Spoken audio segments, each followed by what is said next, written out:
Listen, everybody needs a fairy godmother, just somebody to look out for them. Some people call me their fairy smoke mother, others their internet big sister, but you can call me Hannah, the host of Smoke Sash. So come hang out, let's light up and talk everything there is to life. The good, the bad, the ugly, the embarrassing. I've got a story for it all.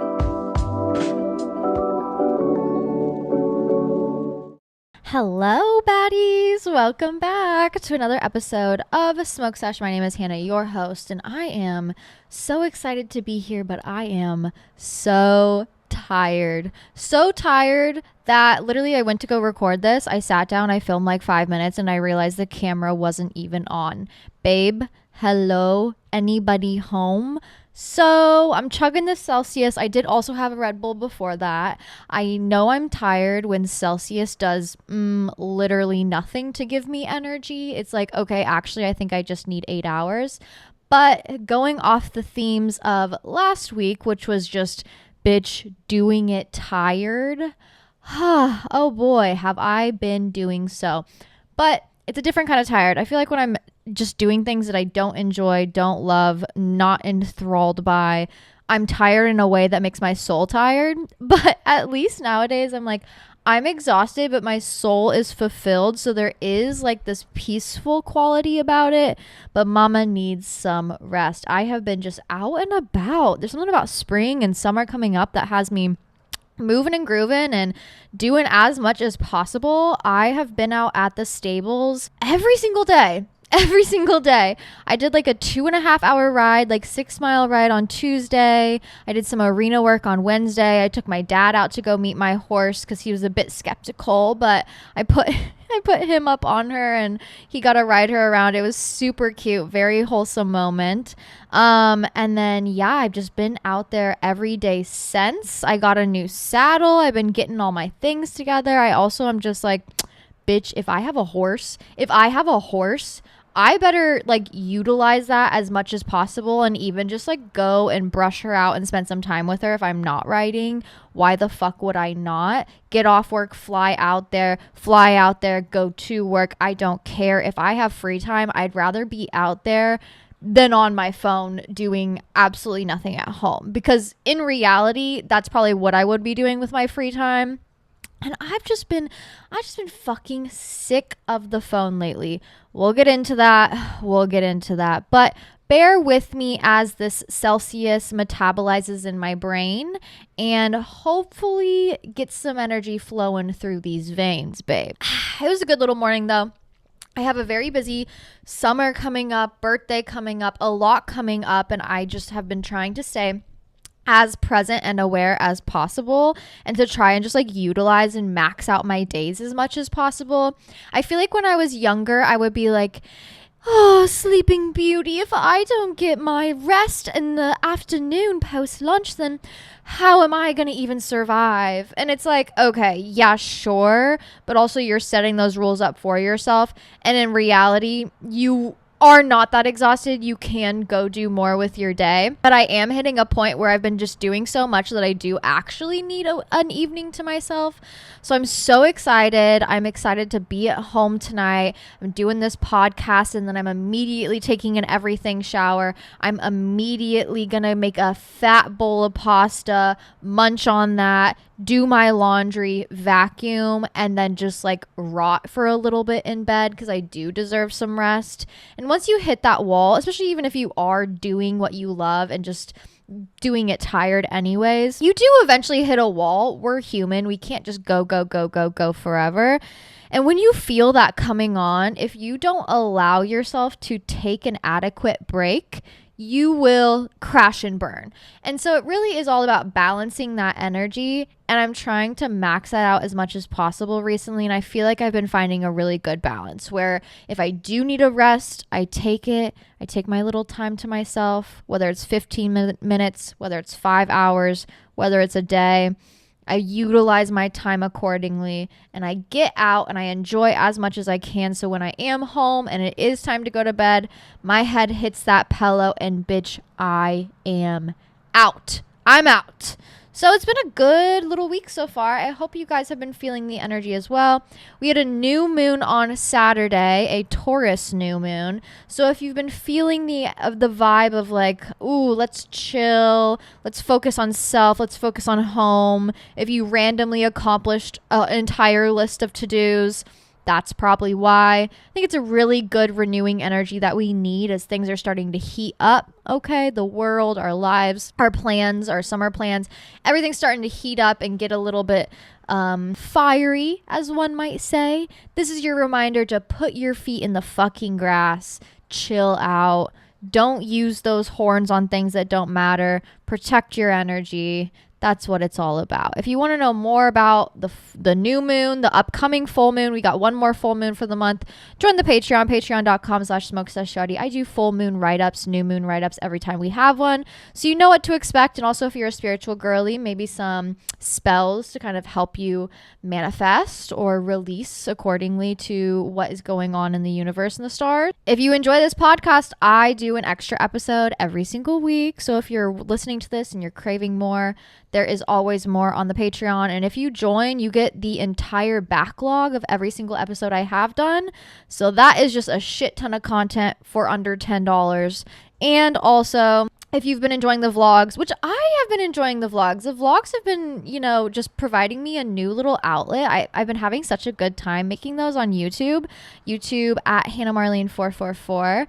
If you want to see those early, if you love binging them, I upload them early every single week on the Patreon as well. So go support me, patreon.com/smokeseshuddy. Kisses. I love my Patreon girls so much. They know that. But it must be said, and the love must be shared. Nothing really else to catch you guys up on. I'm kind of in a limbo period before I go on my birthday trip. I will be going to California. We're spending about a week out there. We're going to be doing a little bit of LA, running around downtown Malibu, girly vibes, and then heading out to the redwoods and just kind of getting lost in nature. I purposely booked an Airbnb that did not have cell service, so I would be forced to kind of like log off and just like meditate a little bit in nature. Because listen, okay, you know what, let's talk about the phone. We've talked about the phone before. We talk about the phone a lot. Let's talk about the phone, because I've actually been taking adequate steps in my life to get the fuck off of it, and it's actually succeeded. So let me tell you what's worked for me so far. I get questions about this every single week, where it's like, please help me take charge of my life. Please help me live it. Please help me get off the phone. And if I'm being honest, I also have a hard time with it, especially being like kind of deliberate in ignoring my problems, because I'm like, well, I have to be on the phone. It's how I do my work. It's like, yeah, sure, but that doesn't mean you need to be scrolling for 6+ hours on top of that. Just kidding. It's not that much, but it has been in past. My main issue of the phone, I feel like how I use it is very productive, whether it's work, yes, okay, love, Pinterest, where it's like, okay, I'm just looking at fun little pretty pictures. I'm like online scrapbooking, same thing with Tumblr. I'm finding inspiration. There's only so much I can scroll on those. Even Instagram, I love Instagram. I'm a big proponent of Instagram. I don't use it the same way many people do. I use it the same way I would use Pinterest, but also posting along as if that is my digital scrapbook, making reels as if that's my digital scrapbook, just in general having fun. When you're scrolling on reels, you hit a point where you're like, it's been 15 minutes of reels scrolling. This is enough. I'm good. I can't really hit that like self-depreciating flow state that TikTok allows. I don't know what it is about the TikTok brain rot that is so special, but it really has this wormhole-like effect that just sucks me the fuck in. I do think after spending some time away, I have realized why that is, but I'll tell you how I've spent some time away. I got banned. I got banned on TikTok for impersonation. Hello, impersonation of myself. Let's be real. So, of course, TikTok updates, once they like flag your account or whatever, it takes sometimes like weeks to months for somebody to finally review it and be like, okay, this is stupid, approved. So I didn't have the inherent need to post on there. Danger, what the hell? Don't mind my fat ass son. Get down. blocking the camera. So sorry about that. I didn't have an ability to post on there at all. So I was like, okay, the only reason I would be getting on here is to scroll. And at first I did still have the inherent need to scroll. And I'd be like, okay, let me scroll a little bit. But then I slowly stopped wanting to get on there because I'm like, I can't even fucking post. What's the point? That's really the whole reason I have it, is to post. If I can't post, what is the point? Why am I on here? Oh, to scroll? Okay, cool. So naturally, my brain just started feeling adverse to it. And I started stepping away and not even opening the app. If I did open the app, I would get bored within 5 minutes because the time away made me, when I got on there, actually pay attention to the content it was feeding me. And bitch, that is a fear-mongering app. That app, if I'm on it for 5 minutes and I get off, my nervous system is shot. My nervous system, it feels like I am being hunted as a human. It feels as if I have just been running through the forest for days, being chased by men with guns. That's how it feels to scroll on that app for 5 minutes. I miss the days when it first came out and it was like silly little dance video, silly little person, dumb little trend, funny little story, clever little joke. That's how it was at first, and it was good. But bitch, that place is a fear-mongering hole. And you can make the argument, oh, but it's all about the algorithm. So if you're I don't care. It literally is not about the algorithm, because my algorithm on Instagram, beautiful, perfect ducklings, horse videos, girls doing their hair, nail inspiration. Love it. TikTok, none of that. It's like murder in your city, bad review, bad customer interaction, Karen caught live on video, young child being kidnapped. And it's like, what the fuck is going on? What is going on? And just simply taking a step away really made me start thinking about, like, why am I doing this? What am I getting out of it? And like, how can we kind of adjust accordingly? Because obviously I'm not enjoying it. So why the fuck do I keep doing it? And at the end of the day, if you ever have any sort of bad habit where you're like kind of thinking about it, where you're like, I don't even like doing this. Why do I keep inherently wanting to do this? And how can I stop? We're going to go over that. I've come to these conclusions about many different bad habits in my life. Boys, bad relationships, bad friendships, fucking vaping, cigarettes, picking at my skin, Molly, like meth. No, I'm just kidding. Well, who knows what it was? I was not testing it. The fucking phone, which dare I say is stronger than meth, as someone who maybe possibly has fucking done meth. Way stronger. We all find ourselves coming to conclusions about things in our life where we're like, what the fuck and why the fuck? And it's important that you catch yourself in those moments, because that's how you make the change. You have that wake up moment where you're like seeing yourself from a third perspective, watching yourself do the horrible, awful thing that you've been doing, enduring the same negative thing that you've been enduring, self-sabotaging the same ways that you have always been. And you go, bitch, wake the fuck up. Like, you want to reach out and shake your own shoulders and be like, bitch, stop it. It's not helping you. Like, please, God, pay attention. Now, I will say, from one bad habit loving bitch to another, it does take, it takes a little bit of time for you to realize that. It does. It takes you doing that bad habit often with negative consequences for you to go, what the fuck am I doing? But when you have that realization, you can make the change. You just have to step in and be stronger than your mind. Listen, bad habits are addicting for a reason. It's because they're going to give you an instant dopamine boost, and then they're going to give you an instant crash. And that instant crash is going to make you feel bad about yourself. And feeling bad about yourself is very addicting, because it's very easy to feel bad about yourself. Dare I say, sometimes it's kind of hard to feel good about yourself. But negative emotions will always, oddly enough, outpower positive emotions. That's why we see so many like really negative politicians or leaders using a lot of negative fear mongering tactics, because it's easier to control people through that than it is positivity. I don't know why it's so hard for people to latch onto positivity, because bitch, we need it nowadays, but it is much easier for people to attach onto fear and hatred of self than it is anything else. So you become like chemically addicted to that bad habit because of that dopamine boost to instant crash. And then you know what causes the next dopamine boost? Doing the habit again, instant crash, doing it again. And you're on this goddamn sickening roller coaster, vomiting afterwards. And babe, when you're vomiting into the trash can with people's half-eaten cotton candy and alcoholic beverages on a hot 95-degree humid day at a children's theme park, you gotta have that coming to God moment of, all right, let's stop. Let's stop. And do you want me to give you the answer on how to stop? You do the exact opposite fucking thing. And that's like, yeah, bitch, not doing it equals stopping. No duh. But that's the only way out of it. It really is. Are you going to have withdrawals? Yes, absolutely. You're basically chemically addicted to doing the action. No wonder you're going to have withdrawals. But if you can power through that, supplement with other like little dopamine boosts that are actually positive, and just take that fucking space, you will forget all about that bad habit, and being on the other side of a bad habit will have you staying far away. You just got to get to the other side. Seriously, I've had so many fucking bad habits. Dating bad men, where when you're in the thick of it and you're like, but mama, I love him. It's like, okay, yeah, girl, sure. And then you eventually leave, and you eventually get like 3 months out of it, and you look back and you go, why the fuck did I ever fucking do that?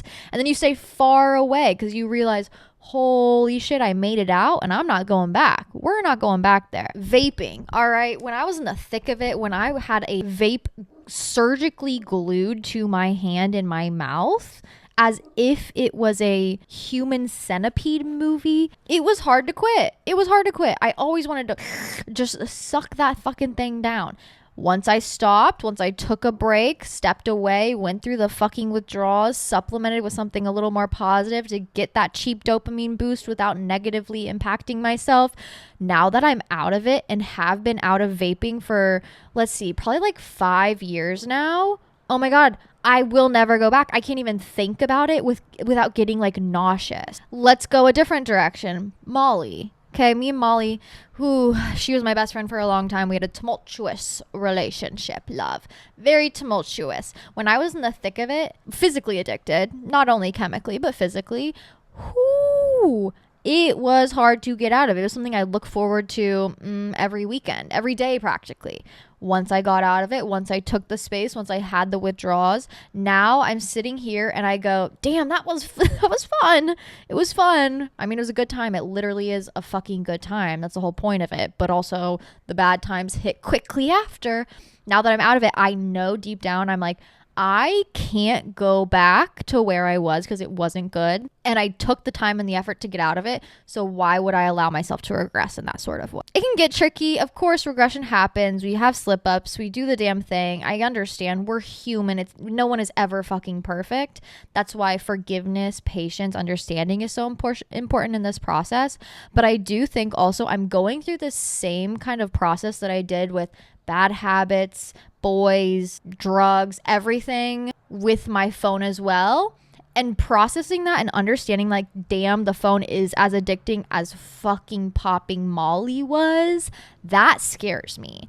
That scares me a lot. And I literally only took a week away where I was just inherently not wanting to open it. And I was supplementing with other easier dopamine boosts, such as other easier apps, such as Pinterest, Instagram, whatever, where I couldn't scroll to the capacity that I would on TikTok. And also I didn't leave those apps feeling like I was being hunted for sport. When I did finally come back, I did have that coming to God moment where I was like, damn, this thing actually gives me no positive outlet and no positive feelings, and thus it is kind of like a self-sabotage route. And I gotta take more time away. Also, simply getting off my phone and getting into my hobbies has me reaching for my phone less. Not only did it deter me from getting on off my phone, and if you need to set harsh boundaries, such as like deleting fucking everything off your phone and just having, I don't know, text and call, and that's it. Do what you gotta do. Do whatever the fuck you need to do. If you need to only get on your iPad or on your computer where it's limited, valid, real, honest, raw. And this is coming from a girl who literally works on social media. I get it. We all gotta be at least human. We cannot be cyborg. We weren't born that way, babe. But forcing myself off my phone also made me bored and also made me dive more into my creative hobbies. It got me out horseback riding every single fucking day. I started doing paintings every single day. I don't remember the last time I have done a painting 2 days in a row. I started creatively getting enthralled in my life again. I started picking up hobbies that I haven't picked up in years. I started paying attention to my house more, to myself, to my body, to the world around me more. I started getting outside more, getting more interested in the world around me. And I knew that's when I was doing something right. And I also knew at that moment, damn, it really is the phone. Damn, it really is the phone. Anyways, moral of the story is if you want to have a good summer, if you want to have the busiest, most enthralling, doing it tired, but living life to the fullest summer ever, get off the phone. Get off the phone. Put some rules in place. Get some boundaries involved, babe. Go through the withdrawal process. I promise it's worth it. If you need a little instant dopamine boost, look to more positive outlets, all right? Supplement a little bit. I get it. I'm not a cold turkey kind of girl. But I guarantee you give yourself a week, a simple week, and you go back and you get on that app, you're going to be like, damn, why the fuck was I so invested in this? And also you will go, damn, my life is actually way more interesting than the phone could ever be.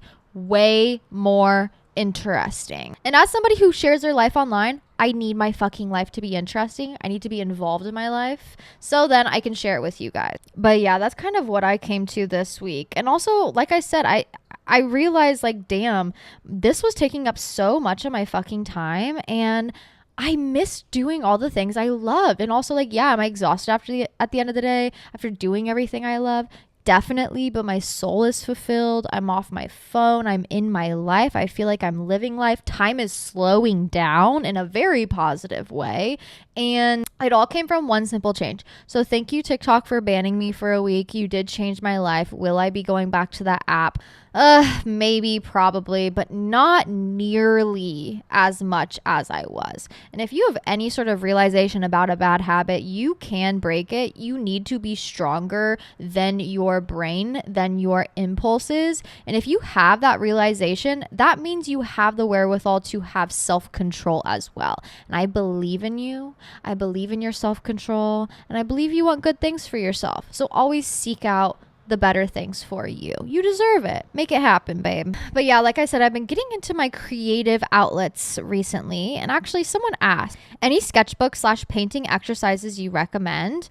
And this is one that I've been doing. I kind of just came up with it on my own. I feel like it was a good practice as somebody who didn't have a ton of time. And also, I had just finished a larger painting, so I wanted to work on some smaller things, more like technique stuff and color theory and all that. I've been doing daily paintings, but they have to be under 30 minutes. So, I mean, I'll do the underpainting, which is just like mapping it out, you know, drawing the outline, and then I'll do the actual painting. I did one of my horse in 15 minutes, and then I did one of my cat in 20 minutes, and I've been posting them pretty much every single day that I make one on Instagram. So if you want to see them, follow me on Instagram at Hannah Murray. But it has been such a good practice to relinquish control, B, just get creative. I don't care about the outcome. I'm just trying to do it in a time constraint, which means I need to get a little bit more flowy, a little bit more flexible. I need to set myself up for success better. I need to think about the components of the painting better so that I'm able to actually complete it. Because I feel like when I do a larger painting and I allow myself to do it over multiple days, or I allow myself to do projects over multiple days, I start overthinking everything,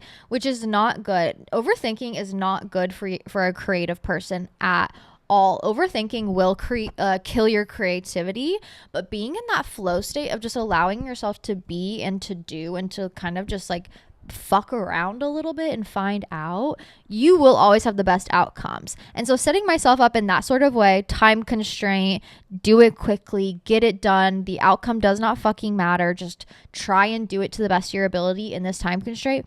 It really has taught me to kind of just chill out and have fun, because that's the whole purpose. You know what I mean?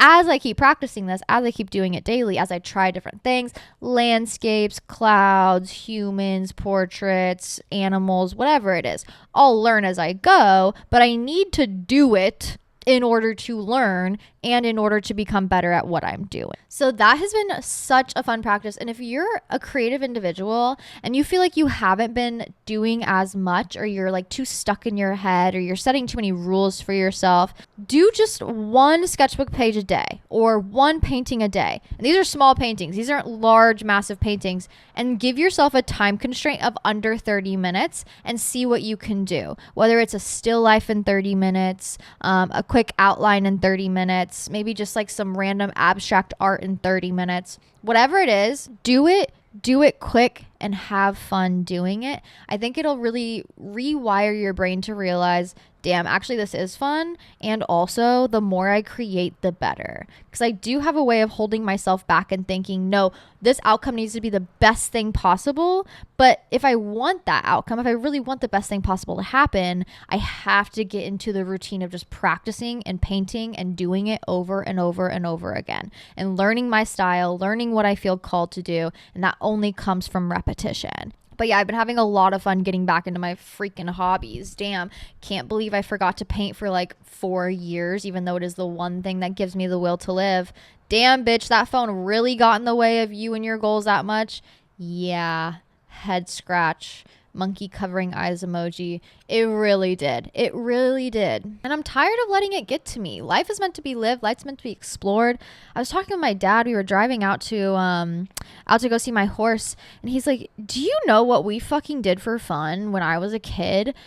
He's like, my best friend bought like a 1-seater plane, and at like 13 years old, bought a 1-seater little like teeny tiny little prop plane with basically a fan on the back. It was nothing, for like $200, and they learned to fly. They taught themselves how to fly. Like, huh? That's what they did. They were so goddamn bored. They were like, I'm gonna learn how to fly today. When has that thought ever crossed your mind? When has that thought ever crossed any young person's mind? Never, ever, or very less frequently.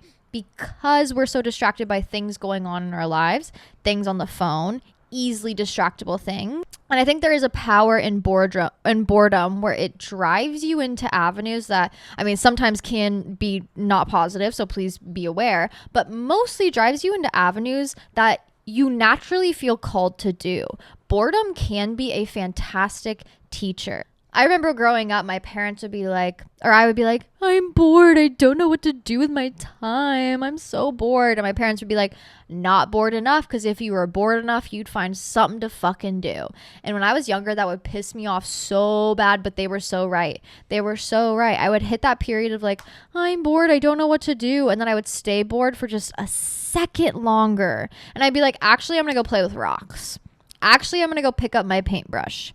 Actually, I'm going to go, I don't know, spin in circles in the sunshine. Either way, it will lead you in a direction of doing things that you naturally, intuitively feel called to do and to explore. So get rid of those bad habits that are distracting you. Get a little bored. Get in tune with your intuition. Follow your heart and get creative in whatever avenue you feel inspired to get creative by. Even if it is buying a plane and learning how to fly. I don't give a fuck. But get outside, live your life. Stop waiting around for your life to live you. You got to go out there and find your life for yourself. Hi, Hannah. I hope you had a wonderful morning with your girl, Zena. I'm on my way right now to see my horse, my baby boy. Anyways, I've been listening since the beginning, but this is my first time sending anything. And I just feel a little bit unstable and confused and lost. And I'm trying to keep taking my psychiatric meds. But I don't know. I'm about to graduate college next month and about to turn 22 and about to go back home and live with my parents. And I just don't really know what is next for me. And nor do I really feel like compelled in any direction. I'm just so fucking tired. So I just want a little hope. Thanks, love ya. I'm sorry, I hate to laugh, but it's like me as fuck when I'm having a mental breakdown and I'm like, can I get a dose of hope, please? Like, I'm begging. Oh, girl, I love you. Number one, stay on those psychiatric meds. Begging you. Number two, you're almost there. You are almost there. This burnout is very real, especially when you're on like the last mile of the marathon. It's very easy to forget about all the miles you've ran of college, of making it this far in life, because you're about to complete something large where it feels kind of like diminished in that sort of sense. So please remember how far you've come and the journey of it all and the hard work of it all. I'm sure you're feeling the hard work of it all, but it will all be so worth it once you graduate and you're able to kind of like take a beat, take a pause. I know it feels very unnerving because you're entering a new era where you're actually kind of in charge of figuring it out. But I'm going to tell you something that I think will settle a lot of your nerves. Are you ready? And this goes for all new grads, for anybody who is entering a new era of life, for anybody who's entering just like adulthood, whatever it may be. Okay? You will figure it out. Okay? You will figure it out. This is kind of the 22 curse where you graduate or you're just kind of aimlessly wandering and you're like, what the fuck is going on? What am I gonna do? I've completed something. Now there's like this newness, but also like same old, and it's not comforting, and I don't know what's gonna happen, and I don't know where I'm gonna go. You're gonna figure it out. You will figure it out. That's the part of like being an adult that nobody tells you about, which is like you, no matter what, you'll find what you need to do and you will go do it. It's like when you take a baby, don't apply this, but like, have you seen those videos where they're teaching babies how to swim and they just like throw them in the water? And it's like, no, they'll float to the top. It's like, what? What are you talking about? What do you mean they're just going to float to the top? They'll figure it out. They'll figure out how to float on their backs and breathe. That's not how it works teaching children how to swim. But like, you know those videos where it's like, what the fuck are they doing? But it really is just how it works. That's how it is in life too. You will float. You will come to the surface for air. You will learn how to swim. You will get there. You just have to be patient with yourself and kind to yourself in the process and have this innate belief and ability that like you'll figure it out. I'm also in the same position you are. Am I graduating college? Do I have these big celebrations coming up? But I am in this place of later adulthood, or not adulthood, later 20s, where you've kind of been doing the same thing. You figure it out. You are an actual active participant in life and adulting. So you have this next level that you graduate to where you're able to kind of switch it up a little bit if you want. And do I know exactly how I'm going to do it? Do I know exactly where I'm going to go? Do I know exactly how it's going to figure out? No. Okay. I literally have no fucking clue. But there is this strong peace in knowing, bitch, I'll figure it out and I'll be successful. Like literally, it will happen. And you have to have that kind of like completely delusional trust in yourself in order to be successful. And also with time, you'll realize that there is this innate truth to living, which is you'll figure it out if you want to figure it out. And that just comes with, you know, the more years you go through. And you're still young. You're still a little baby. And I love that for you. And you just need more time and experience under your belt to kind of actually trust in this belief. But if I can tell you any truth coming from somebody who's about to turn 27 is you'll figure it out. Okay. Is living with your parents going to be a little bit hard and a little bit difficult? Absolutely. But is it the push from the nest you'll need to fucking figure it out? Absolutely. Is stumbling a little bit post-graduation, you know, and being a little confused on where you're going to go help you figure it out? Yes, absolutely. Don't worry. Okay, right now you need to be celebrating the end of your marathon, celebrating your graduation. Whatever comes will come. You'll figure it out. Take a little breather, a little rest after graduation to just kind of collect your thoughts and collect your feelings and just like take a deep breath and then get back on the horse. Literally. And please give your horse a pet for me. How cute. But I think the dose of hope you need is not me telling you the answers that you need to know, but instead telling you that no matter what, You will figure out what needs to be done. I promise you that. I know you have that innate self-trust. I know you have that drive, and I believe in you. You just need to believe in yourself. And bitch, take a breather for real. Like, you deserve, if you're graduating this year, like, you deserve just like a week at the, like, please, at the very least, a week of rest. Tell your parents that, like, please don't bother me. I just graduated college. Please just let me bed rot for 7 days if I need to. But, like, take a breather and get back on that horse. You got this. I believe in you. I guess speaking of creative passions and endeavors, someone said, hey, do you think art school is worth it? You know what? I'm going to give you the advice that every single person in your life is telling you the exact opposite of, which is absolutely, absolutely, it is 1,000,000% worth it. 1,000,000,000,000,000,000,000% worth it. Actually, I believe that about all higher education. Okay? I think education is a gift. I think education is a privilege. I did not realize that until I got out of education. And then I was like, God damn, I miss learning, and learning is important, and being around scholars is important, and being around people who are interested in having conversation is important. Being around people who are interested in teaching you is important. Being around situations that allow you to explore your interest is important. Being challenged is important. And you don't really get that a lot once you become a quote unquote adult and you're in the real world. So if you have the opportunity to explore it, take full advantage of it. I don't care what avenue it is. I don't care if it's art school. I don't care if it's plain school. I don't care if it's horse school. I don't care if it's medical school. Whatever it is, I truly believe it is so incredibly important. Everybody will say this, oh, but the debt. What's the outcome and what's the debt? Bitch, fuck the debt. I'm going to tell you something right now, and this is not financial advice, but let me tell you something right now. If you follow your passions, whether it be art school, I don't give a fuck. If you follow your passions and you make a relatively good choice to go to a school that is going to teach you about your passions or give you a good avenue to follow to discover your passions, has options for you, you will come out of there, yeah, maybe in a little bit of debt, but ultimately, the biggest payoff will be finding where you're supposed to be, who you are supposed to be, and a job avenue, job field that feels fulfilling and worth it. And from that, you'll be able to pay off your fucking debt. So don't even stress about it. Art school, even though I didn't finish it, the years that I were there gave me so many opportunities and so many blessings in many different ways, challenged me in a way that I had never been challenged as an artist before, put me around like-minded individuals that inspired me. Even nursing school, fucking hated it, but it taught me about grit. It taught me about hard work. It taught me about work ethic. It taught me about, bitch, if you're going to be here, you better be here.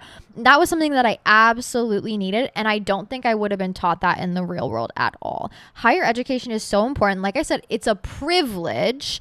It really is. I understand that not everybody has the option and opportunity to receive it. And if that's something you want to go after or have the opportunity to go after, or God forbid your parents are going to pay for it, go after it 1,000,000%. I think it is so important. My biggest regret is probably not finishing college. Does that mean I never will? No, who knows? Maybe I will go back and do it. I don't know what the cards have in store for me. I don't give a fuck if I graduate at 50. It doesn't matter to me. Time isn't real, babe, you know? But I hate when people fill young people's minds with doubt because it teaches them to not trust themselves. And I think the most important thing you can have in yourself is trust in your ideas, trust in your beliefs, and trust in your intuition. And when people like your parents, who are unfortunately supposed to give you a little bit of doubt and ask you the hard questions of like, are you sure? Is it worth it? Is it going to pay off? When they only express their doubt, it makes us insecure as individuals and makes us honestly weaker as individuals. That's something I've really been trying to like uncondition in my brain. Getting this horse, my dad was like, this is a horrible idea. This is a horrible investment, blah, blah, blah, blah. And I literally had to look him in the eyes and go, you worrying and placing doubt on me is manifesting bad things. Like, I literally said that to his face. I was like, I need you to be a positive individual in my life. And something clicked in his head where he's like, oh yeah, you know, she's probably thinking these things, so I don't need to reiterate them. So like, let me be that positive person in your life that's like, It is so worth it. Of course, a good school is important. Make sure you have options at your school if you want to go down a different route. Make sure the school makes sense for you and your personality. I went to Catholic school.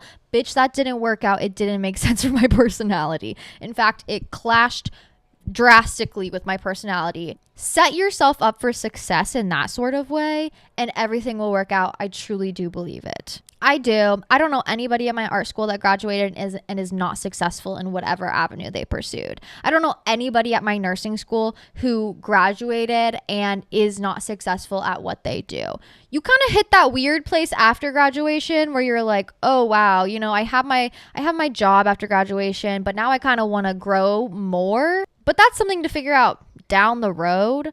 I think college is so important for young individuals to find themselves, find their inspiration, find their intuition, find their self-trust in a safe and calculated way. And yes, it costs money, but bitch, everything fucking costs money, okay? It really does. Get those scholarships, work hard, write a fantastic fucking admissions letter, bitch. Get on your hands and knees and beg if you have to. I've done that to my admissions counselor before. Yes, I have. I have gotten on my hands and knees and begged in front of my financial advisor for money, and they gave it to me. Hello, asking you shall receive. But if it's something you want to go after and you feel called to do so, the last person who's going to tell you to not do it is me, especially regarding college. Now, those of you who are graduating this semester, congratulations, you made it. Exciting. I'm sure you're feeling probably the exact opposite of everything I did say because, ooh, grueling, hard work, yes, but so worth it. So incredibly worth it. Congratulations to all my grads out there.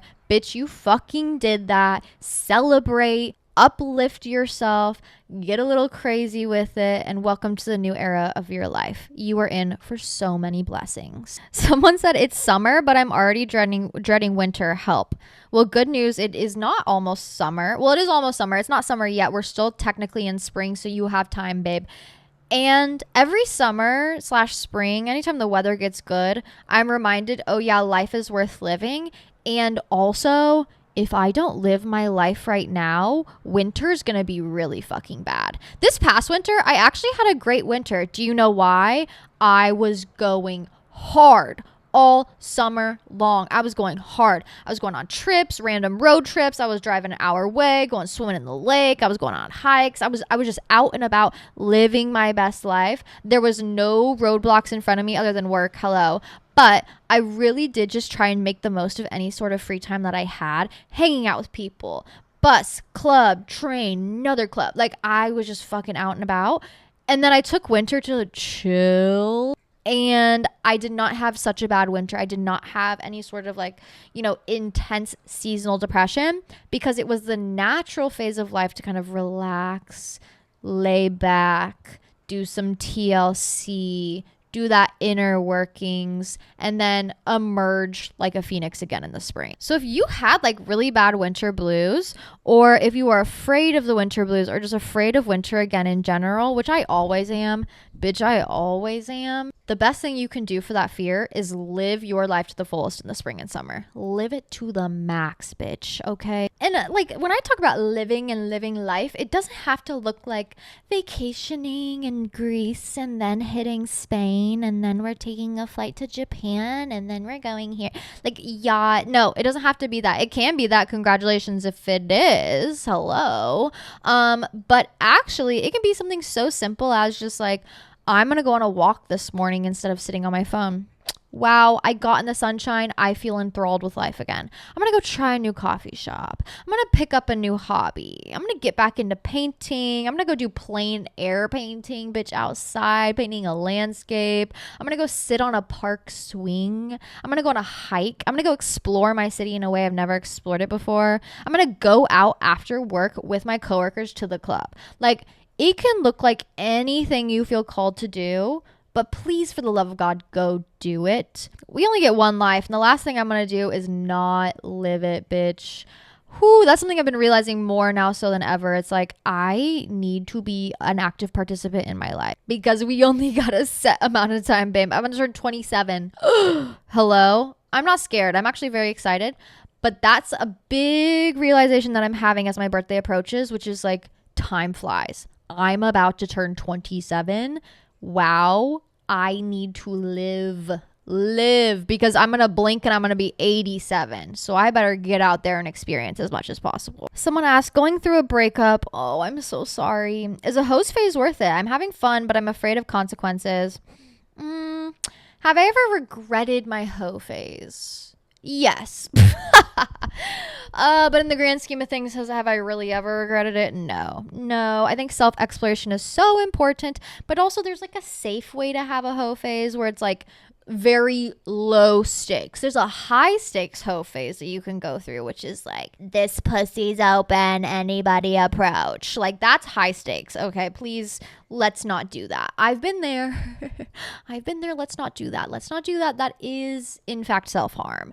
Okay, it's okay to have some boundaries and some rules for yourself. My friend will go through hoe phases, and her hoe phase is simply only flirting with guys and refusing to allow them to touch or kiss her or even be around her. She'll just go flirt them up all night, get free drinks, and then be like, bye, and then never talk to them ever again.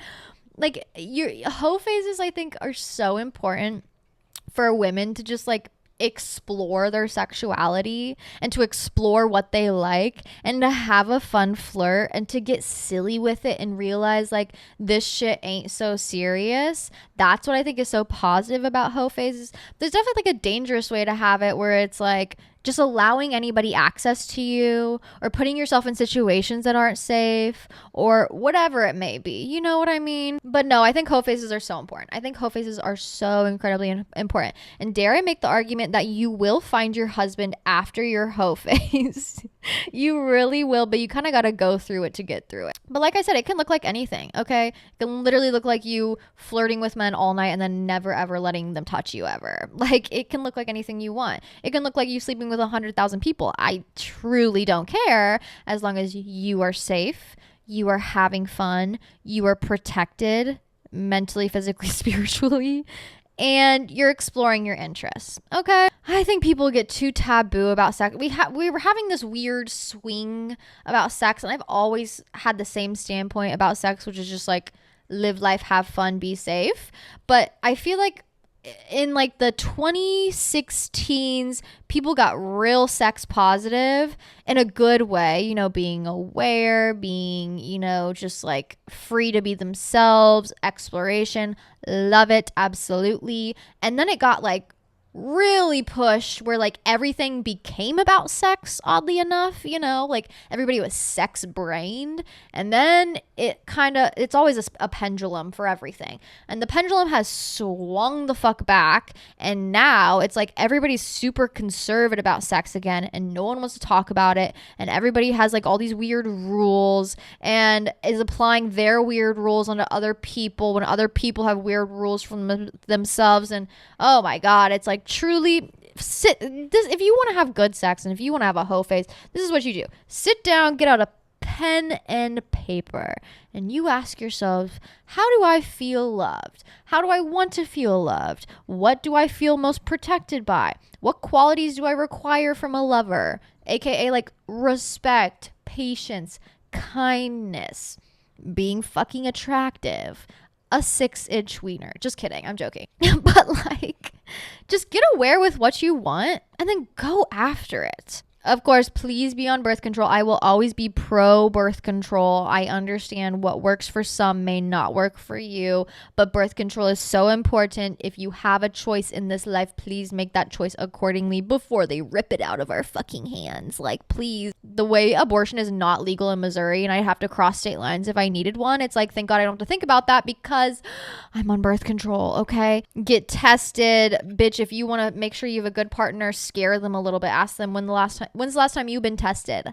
See the reaction on their face. That's a fun game to play. But seriously, just like have fun with it. Go out for a little flirt. And if something flourishes from that, cool. Love it. Put yourself out there. See what sticks. See what doesn't. Explore your body. Explore yourself. Explore your interests. Find good partners. Vet them a little bit. Be safe. And have fun. Okay? But yes, I do think hoe phase equals husband. And I say that also hoe phase equals wife or partner of choice, because you'll go through that self-exploration phase Find out what you really, really, really want, hone in on it, and then once you know that about yourself, it'll be very easy to realize, oh damn, actually this person is a great fit.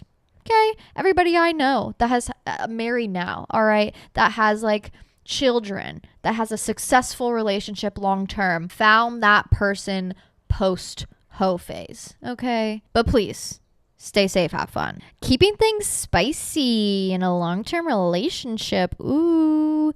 Honestly, the key to that is really just spontaneity. I think there's something very positive and uplifting about being spontaneous, especially in long-term relationships, because things just get mundane. You're used to the same 4 positions. You're used to the same 4 days that you have sex and the same 4 hours you've always had sex. That can get boring. I feel you on that. Don't worry.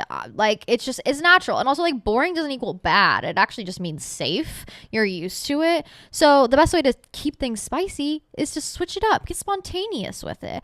All right, you never have morning sex? Fuck it. Have morning sex. Me this morning. We'll get into girl talk. Yeah, whatever. My boyfriend was out of town this weekend, and I was working all weekend anyways, so sex drive, not really there. Bitch, I'm busy. And woke up this morning. We were both awake. He's literally walking out the door, and I was like, actually, take your pants off. You got 2 minutes before you got to be at work. Let's get to going. And yeah, 2 minutes, it was done. But it's like, fuck it. Spontaneous. Get it done. Like, whatever you feel called to do, and it's crazy and it's out of the norm, do it. All right, you guys only have morning sex and it's the afternoon and you both have the afternoon off and you're sitting around the house and you're like, damn, I'm bored. Fuck it, let's go fuck for like 15 minutes to an hour. However long you want. Oh, you never wear lingerie in the bedroom and you want to feel a little like sexy, you want to surprise your man, go put on a cute pair of lingerie. Oh, you want to surprise your man after work, greet him out the door with no clothes on. Oh, you guys never send any fun, hot, sexy photos? Send a random tit pic, like, in the middle of the day. It's the spontaneity that keeps people on their toes and keeps life exciting. And that goes for everything. Also, just, like, romantic gestures. You're used to eating flowers all the time. Okay, flowers get boring. Just kidding. What girl ever gets bored of flowers? Literally ever. But, like, romantic gestures are fun because they're so random and, like, not really something you were expecting. And I think that also applies to the bedroom, you know? You never put a finger in it? Put a finger in it. I'm joking. But like, spontaneity is the key to keeping things spicy. So try something new. Hey Anna, I wanted to call in and say thank you for all the spring inspo. I'm listening to some of your earlier spring episodes and it's getting me in the mood to clean, declutter. I'm moving to a new apartment in a few months, hopefully a new house. And I'm just working on getting rid of shit that I don't need. I feel like I've accumulated stuff over the years and I've never gotten rid of it because the quality of things has gone down over the years and I just feel like a weird attachment to things that I haven't worn in years. I literally have stuff from middle school, high school, and I'm almost 26 now, so it's time to let go, but I'm having a lot of trouble deciding what's worth keeping. Like, do I just get rid of stuff that I've literally never touched in years, or could I be creative with it and find a new way to style it? How do you go about spring cleaning, and do you have any advice on like a set number of pieces you should have, like 10 tops, 2 statement pieces, like that sort of thing, to keep things kind of organized? I feel like I'm in an endless cycle of laundry and it's really impacting my mental health because everything is such a mess. So I want to declutter and start fresh, but I also love clothes, so it's been difficult. I also wanted to say thank you so much because I feel like I can reflect back on when I first started listening to the pod and the person I've grown into, person we've kind of grown into over the years. I don't want to say together, but kind of. I feel like I see a lot of similarities of myself in you, and that's really helped me as you kind of talk through the struggles you've gone through and how you've gotten through them. It's helped me in a lot of tough times, and I feel like I've become myself really over the years, and that's in part to you. So thank you so much. Happy spring. Love you. Bye. God, love you. The way I'm almost like brought to tears by the end of that. We have grown so much together. No, literally thinking about who I was at the beginning of this podcast. Record scratch. Thank God I'm not her anymore. Sending all the love to her. But, bitch, we needed to grow. We needed to change. And thus is life. Okay. Let me tell you, we talked about this actually on the Patreon pod. So Patreon girlies, sorry, but I have to share the wisdom to the main episode girlies. We talked about just like moving and how to move or what to pack. And I think with moving, I kind of apply the same idea to decluttering my house, which is the Toy Story method. No one's talked about this before, and I am going to coin the term. So if you hear anybody fucking else talk about this, because a lot of people take from this podcast, and I'm not complaining, okay? She's an influencer. But no, literally, you have to use the Toy Story method, because I too have an emotional attachment to inanimate objects. All right. Pixar has gotten to my brain, and I do have an emotional attachment to inanimate objects. Why do I have a half-used candle from high school? What the fuck is that about? Why do I have a t-shirt that doesn't fucking fit me? What is that about? Here's the thing. You have to think about it the same way you would think about Toy Story. Whether it's clothes, whether it's half-used candles, whether it's dishes, whatever it may be, think about how sad Woody was when they were just in that toy chest not being used while Andy was off at college. Think about how sad and bored they were. Okay? Now think about the life they deserve, which is one of living and loving and playing and frolicking. If you can't give that item that life, it needs to either A, get donated, B, get sold, or C, go in the trash because it's not supposed to be around. Period, point blank. You got to use the Toy Story method, okay? This has helped me massively purge my closet. And I am currently massively purging my closet because I had this realization where I was like, I love these clothes, and sure, I have an emotional attachment from wearing that corset to one concert one time, but also I'm not giving it the life it deserves, and I know someone else can give it the life it deserves, so I have to do so. I have to put it in the hands of the person who needs it, which means selling off half my closet on Depop. Depop.com/smokesashotty with 2 Y's if you want to shop my closet, and also donating it. If I think, oh, you know, it's not worth selling on Depop, donating it to someone who can give it a good life, who will buy it from the thrift store. I love donating. I do. I love taking massive trash bags of clothes to the donation center and getting it out of my life and into somebody's life who will appreciate it. And then if also you're like, this half-used candle, I can't even donate it, then burn it and throw it in the trash. Use it right then and there. But if you're not going to use that item within the next month, it don't need to be around. And that's how I purge and declutter my life. The Toy Story method, coining it, trademarking it, but it works. It does work, especially as an empathetic and emotionally attached individual. I think about the quality of life. All right, this is a camo shirt.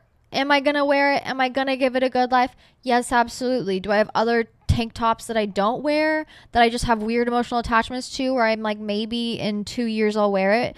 Yes. But that thing needs to go to a loving home who's going to wear it every single day, the same way I have worn this camo tank top for the past 4 days. You know, if it's not serving you and you're not serving it, then it's got to go to a kind and loving home. Think of it as rehoming, you know, literally. And that's helped me really, really declutter my life. So maybe it'll also change yours. But I love you and thank you for the kind words. It really does mean the world to me. Growing up can be so lonely, and I'm just so glad we have each other. Feelings on Botox. I'm 29 and I'm feeling pressure to start. I love being a woman. Head shake emoji. Yeah, no, for real. I don't know. I personally haven't had any work done, but does that mean I've never thought about it? No, absolutely not. I think about it daily, and I wish that evil little worm did not live in my head and I didn't know about it, because if I didn't know about it, I would never think about it. Ever. I would never have those insecurities if it wasn't something that was placed on me. I personally don't have any big, like, wide, large ideas about Botox or plastic surgery or all these things, because I think whatever you want to do with your body is valid. And bitch, if you want to inject things into your face, I truly don't care. Like the clavicular of it all, the only reason he pisses me off is because he pushes it heavily onto other people. But if he was just doing these things to himself and people are watching, it's like, I don't care what you do to your body, okay? Please be safe. But like truly we should have choice in this life to do whatever the fuck we want. But that doesn't mean you should put your ideas onto other people or pressure other people to ever do any of those things. I personally have never done anything because bitch, it's expensive. Like, thank God I don't have the money, because I might look a little different, that's for sure. Like, I would have triple D's, nose job, Botox to the gods, lips large. Like, thank God I don't have the money for that shit, or else I probably would have invested in it. That's really the only thing holding me back. But no, I'm not going to judge people for doing whatever you want to your face or to your body or to yourself. You know, we are these customizable characters, and there are new things coming about. And if that's what you want to do and spend your money on, cool, fantastic. I personally have a shopping addiction, not an injectables addiction. So that's where all my money goes personally. I do think if it's something you're on the fence about, then it's probably something you don't need to do. It's just that brain worm that's whispering in your ear all the time. You know, you feel inclined to do it, or you feel inclined to change something up about your appearance. Maybe try like a new style of outfit, or cutting your hair, or dyeing your hair, or getting a piercing before you go for the like permanent body modifications. But also, if it's something that you've been thinking about a lot, you've been wanting to do, you know, who am I to tell you no? I don't care. But is it personally for me? Not really. If I do get anything done, you'll be the first to know about it. But no, I just haven't done anything, because it's like I would rather take that, $10K for a boob job and put it in my retirement account so I can retire at 50. Yes, that is a thing. I would rather take that $1K I would spend on random injectables throughout the year for my face and put it into my savings account, my high yield savings account. Am I gonna promote it? No, absolutely not. That's not something I think I can promote. I don't want to promote insecurity onto people, or the idea that you are not good just as you are. I think you are perfect just as you are. But also, like I said, woke bae here, I don't really give a fuck what you do. I don't. I want you to be safe and smart and making your best decisions possible. But that can vary person to person on what is right for you. But no, I don't know. Like, I think a syringe, because, bitch, I've looked into it, trust. A syringe, one full syringe of lip filler here in Kansas City is like $700. And it's like, what could I get for $700? I could definitely get a new, or like a used bag. I bought my Balenciaga bag used for less than that. And I fear I'd rather just do a shopping spree. How do you stay fit? Also, love the pod. Love you. Honestly, can I give you the secret to staying fit? Moving your body. I don't care how you move your body. I don't care in what ways you move your body. I don't care what it is. Moving your body. You guys, horseback riding has been making me ripped. Okay? Abs, ass, muscles. And it's because I've been, moving my body. You're like, but you're on a horse, you're not moving your body. Yes, I am. Yes, I am. I'm lifting a 50-pound saddle on, off, on, off. I'm picking up her feet. I'm picking her feet out. I'm brushing her down. I'm hosing her down. I'm riding for 2 hours. Bitch, I am getting in the best shape of my life because I'm just moving my body. That's why you see like old women out walking in the morning. It's like, that's not high intensity. They're not lifting 150 fucking pounds. They're simply just moving. And I think there's power in movement, in whatever movement you are able to do to keeping your body healthy and in shape. I don't know. With the whole gym culture, we've been preached this idea that like, you gotta push your body to the fucking max. You gotta power out. And like, if that's what you're into, valid, queen. I would love to watch you deadlift. Hot, sexy. Is that for me personally? No. So what has worked for me personally in the whole workout realm is if I'm moving my body, I see that as a success. And it could be in any sort of way. Is it running an hour on the treadmill? Sure. Sometimes. Is it going for a walk around the park? Yes, absolutely. Is it going to yoga? Is it Pilates? Sometimes. Is it just getting out and going horseback riding? Yeah, definitely. But it's just the movement of it all that I think is so important to just staying fit. Keeping your joints lubricated, babe.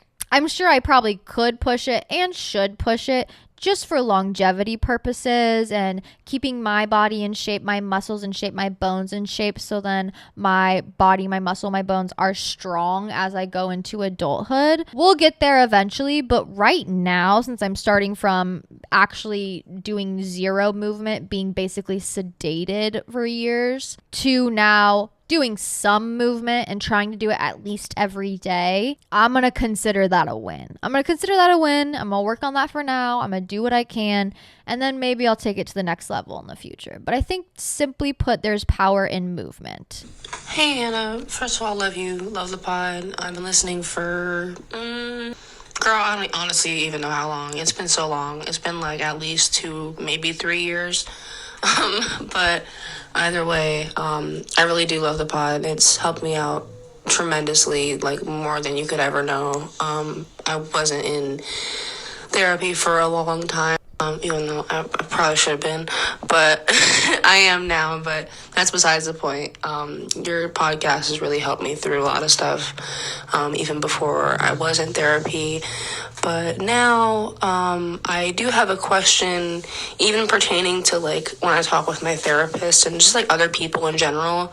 I'm a huge oversharer, and I have like this new job opportunity coming up, and I'm really scared that I'm going to like kind of like self-sabotage in a way, if that makes sense, just by oversharing and like getting too close with people that I don't need to be getting too close to, if that makes sense, like trying to become friends with everybody. Like I know that like obviously you can't be friends with everyone, but yeah, do you have any advice for like, not oversharing? And if you could just give me some feedback or like pointers on how I could go about doing that, that would be phenomenal. Love you so much. Thanks. Okay, this is actually a great question because I too am a massive overshare, says the bitch with a podcast microphone in her hand that's pink and bedazzled. Like, yeah, no shit. Duh. But I've realized that what we have here is very special and very cute and very kind. And I love this community because it really is just like a community of open-minded, thoughtful, kind individuals. And it's a safe space for me to overshare. Okay. But the real world ain't like this. The real world is not like this. And I think for a while, I equated oversharing to connectedness. And that's because I came from a place where I didn't share anything. So I immediately like 360'd and started oversharing everything as a way to compensate. And it is a great way to compensate, but you will realize very quickly like, ooh, maybe I shouldn't have said that. Or, ooh, maybe this person doesn't have my best interests at hand. And so as a way to mitigate that in my life, I really have started just like reflecting on relationships. Okay. And this is good because you're starting to do this where you're like, okay, maybe I can overshare to my therapist because that's what she's here for, but maybe I shouldn't overshare at my job interview. You're already starting to reflect. I get this way about people in my life too, where I'm like, do they have my best interests at hand? And should I tell them this information? Or is it best to keep to myself or to my best friend or to my therapist, And so I've started like forcefully thinking before I speak, which is something my mom has always begged me to do. And I just now am starting to implement it. But I'm starting to finally think before I speak and mostly just think about the relationship of the people I'm around, like, okay, who are they? What is their relationship to me? And what, in a professional manner, professional sense of the word, is like conversations that we should be having? All right. Should I tell my mom my deepest, darkest secrets and my sexual escapades? No, absolutely not. Can I tell my best friend that? Yes, definitely. Should I tell my employer I'm hungover? Well, where I work, sure, they don't give a fuck. No, I'm kidding. No, don't do that. Can I tell maybe one coworker I'm hungover? Yes. Should I tell that other coworker I'm hungover? No, absolutely not. You see what I'm saying? And I think that will really help you mitigate the oversharing And also, I've been doing this thing where it's like, what can I overshare? If I do end up slipping up and oversharing, what is positive about my life and paints me in a positive life that is actually good to overshare about? My hobbies. Bitch, I tell everybody I have a horse. Like that's my oversharing topic. Having one topic you can overshare that kind of keeps you on track and also isn't like getting people too deep into your life or whatever is important. So mine is like horses. Maybe you have a weird special niche interests about cats and their behaviors, or piano, or whatever it may be. 4-leaf clovers. I'm literally naming random items. I don't care. But have like one special interest topic that maybe you can overshare about. So when, naturally your coworker asks you, hey, what are you into? You have something to talk about. Your therapist asks, hey, what are you interested in right now? You have something to talk about. In your job interview, when they ask you, what are your passions in life? You have something to talk about that isn't, oh yeah, I got finger blasted last night, or oh yeah, I got so fucked up the other night. I got so drunk, I fucking threw up in the streets. Like, you can keep that to yourself. But then it kind of gives you some rules and boundaries to play by without, being a mess, and also kind of gets you to think about what you're doing, what you're talking about, who you're talking to before you start speaking. Because it's true, not everybody has your best interests in mind, and also sometimes you don't have your best interests in mind. So pausing and taking that time to really navigate before you go deeper is important. Now, if you're drunk and oversharing with people around you, who cares? Like, that's one thing. If you're high and oversharing at the sesh, who cares? Those are like very special, safe places. If you're around friends and you're oversharing, it doesn't matter. Like I said, those are very special, safe places. If you're on this podcast and you're oversharing, it doesn't matter. This is a safe space. This is a special place. But in other places, in other areas of the world where maybe it's not so safe, or you have to play a role or whatever, that's really helped me. Do they have my best interest in mind? What kind of boundaries should I withhold with these people? What should I say? And also having that like one special interest topic to overshare about. Perfect. Love it. The best equilibrium to having conversations and doing them productively. How to stop gossiping. Ooh. All right. I don't know. I kind of found myself in this place where I was around new people. So when you're around new people or in a new place or in a new environment, and you kind of want to just like, you have to start like vetting people. I think vetting people is so important in your life. You need to know what people you mesh with, what people you don't mesh with, what people you need to keep it at an arm's distance, what people you can be cordial with, but also like, I don't really want to let them too deep into my personal life. I think it's good to vet people, but you don't need to have this holier than thou personality where it's like, I am a godlike individual and everybody is below me, because that's how you get into the gossiping of it all. All right. And that's something I had to catch myself on, because a lot of my vetting, I was just vetting in my head. And then I was kind of like, am I thinking the right things? Like, does anybody else feel this way? So I was asking people about it, or not asking, but just like kind of getting other people's opinions. And then I became almost like too enthralled with the opinions of other people, when truly and honestly, that don't fucking matter. Opinions of other people don't matter. And honestly, opinions of myself don't matter except for anybody to myself. And so I had to catch myself in that moment and be like, oop, you're becoming a chatty Cathy. You are getting very close to the gossip edge, and it does not matter. Like, it doesn't matter. It's a waste of your time. It's a waste of your thoughts, a waste of your energy, and it's not productive at all. And also, it's a bad fucking habit. I'm around a lot of gossipers in my life, unintentionally. Like, they're just people who I have to be around for like work or things like that. And I see them gossip nonstop. And it's because they are unfulfilled, unhappy, and uncontent with the life that they are living. And so to feel content with who they are, they have to put other people down. That's their only tool in their life, is I have to put other people down in order to feel good about myself. And it's just a real bad negative cycle. Okay. There is something to be said about the safety of gossiping, which I think is just conversation of, hey, is this a trustworthy individual?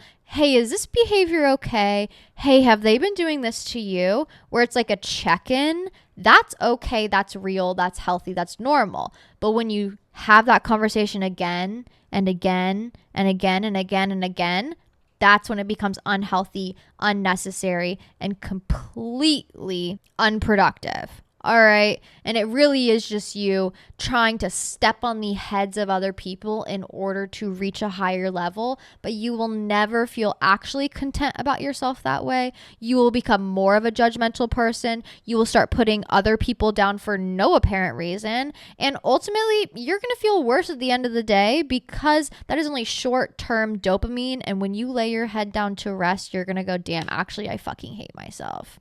I hate myself. You won't say those words out loud, but you'll feel it. And I know this because I've been in a place where like gossip was the only thing going on in my life. And I was the most unfulfilled shell-like individual of a human. And I refuse to go back there. All right. Refusal of bad habits. Once you get free, don't go back. That now I really do just try and nip it in the bud. And when I'm like either thinking these things or having these conversations with people, I do have to like have this internal conversation of like, is this going to be productive? You know, is this going to be productive, or am I just beating the dead horse again? You know? And of course I do like my little cheap gossip. I love my little just like, oh, random, like being aware of what's going on socially or being aware of whatever, but you don't have to push it. That's when it becomes very negative and like really kind of like pushes your self-worth down a little bit. Being aware, being in the know, it's a need for a Gemini like me. But being in the know, being in the conversation, involving yourself unnecessarily, continuously putting yourself down, continuously putting other people down, not good, not healthy, real fucking bad, okay? And like if you're in high school or middle school, whatever, it's fine. Drama really is the only thing going on in your life. Just don't get too involved because it will teach you to hate yourself and hate everybody around you. But I think as an adult, it is a big red flag quality that I really look out for on people that I just like don't trust so much, because you haven't outgrown that high school mentality of having to talk shit about everybody. And also it shows me you're uncontent with yourself, and it shows me you're untrustworthy because if you're talking shit about other people in front of me, you're going to talk shit about me behind my back as well. If I tell you anything about my life, you're going to take that information, turn it the fuck around and talk mad shit about me behind my back. And that's not something I want to be around or be involved with. And so I really do try and pay attention to those sorts of behaviors. Ultimately, at the end of the day, it just means you're uncontent with yourself and you're trying to get a cheap hit of dopamine by stepping on top of other people, but you'll never get ahead that way and you'll never feel better about yourself at the end of the day. It also makes you untrustworthy and just like unbalanced in general. It's okay to have those check-ins where it's like, did she do this to you? Is this normal? Does she always behave this way? What's going on? It's okay to do that. Some people consider that gossiping. Listen, I gotta be in the know, but just don't push it to that other level where it's like the only interesting thing going on in your life is talking shit. There's many, many more interesting things you can do with your life, and please choose them. But with that being said, I love you guys so much. This was a fun episode. I did sit down and I was like, what the fuck am I going to talk about? I am so exhausted, but my energy is high now that Celsius is kicking. I'm going to go deep clean my house and take an everything shower, and I cannot wait. There is so much dirt under my nails and in my hair. But with that being said, please get out. Live your life. Celebrate your life. It's what we are meant to do. If you are graduating soon, stay strong, please. I didn't, and it's my biggest regret, so please stay strong, power through that finish line, and take a well-deserved rest, breather, break for however long you need. You deserve it. And honestly, babe, don't stress. You'll figure it out. Just do what you feel called to do and what you feel inspired by. Everything else will work out. But with that being said, if you want to see more from me and you want to support me, join the Patreon, patreon.com/smokesashotty. Much more, many more things coming up soon. If you want to see what I'm up to, horse girl adventures, soon to be birthday adventures, running around the redwood forest, being in California, living my best Malibu girl life. Okay, Hannah Montana life. Follow me on Instagram at Hannah Marlene, and also submit your questions and call-ins there. If you heard call-ins today and you're like, how the fuck do I do that? DM me your call-in. If it won't let you, just say, hey girl, I want to submit a call-in. I'll figure it out from there. Don't you worry. And if you want to see the vlogs, I actually just made like a cook with me vlog. I've been getting requests of people like, what do you cook for dinner? How do you cook it? Whatever. And just getting silly and weird on the internet.